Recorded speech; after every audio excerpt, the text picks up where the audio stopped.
Saleebaan wuxuu markii ugu horeysay si kullu beeniyay wararka sheegaya in madaxweyne Axmed Maxamed Maxamuud Sinaayo madaxweynaha Soomaaliland ay ka wada hadleen qorshe xukuumadda Soomaaliland muddo kor lagu sameeyo waxa uu sheegay wararkaasi warbaahinta qaari qorin inuu yahay mid been abuur ah waxaanu yiri sida xaqada dhabta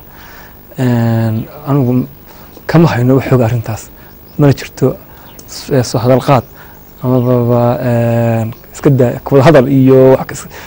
iska weydiin لكن سهل قاد كذا ما حتى أيام أوجين أنا كور قبل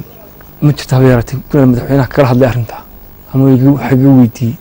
قريقان كجودة دولة الصومال سيدو كل واحد وشيء إن عدة حق أولى إن دورشين كنظام كذا قبطان والله حري دولة دورشين كايتاي جودي كوميشن كدورشين كصومال لك وعنوري محمد يمرك لقى هذه الدورشين مدحينها هي مدحينها كحجين كمان الدورشين كجود هم بوحوش صار جودي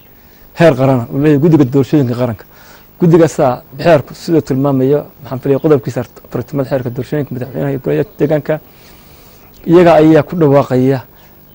iyaga ayaa cayimaya xilliga doorashada madaxweynaha ku saabay dekreto madaxweyne marka hawshaas yaani sida ku qabsoomayso iyo wixii la xiriira iyo xilligeeda dhammaantood arrimaha iska leeyahay hay'adaas iska leeyahay cidana aan la wadaag waana hay'ad ka madax bannaan xukuumadda dhammaan ahaan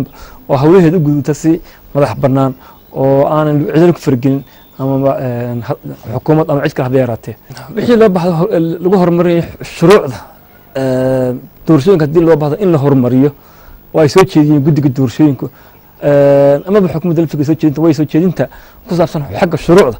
guddiga ka iman karta xukuumadda ka iman karta xisbiyada ka iman karta cidda ku noqotay wixii shuruuc ee loo baahan yahay in la horumariyo ama shuruuc cusub ama wax laga bedelo ama wax lagu daro waxay xukuumaddu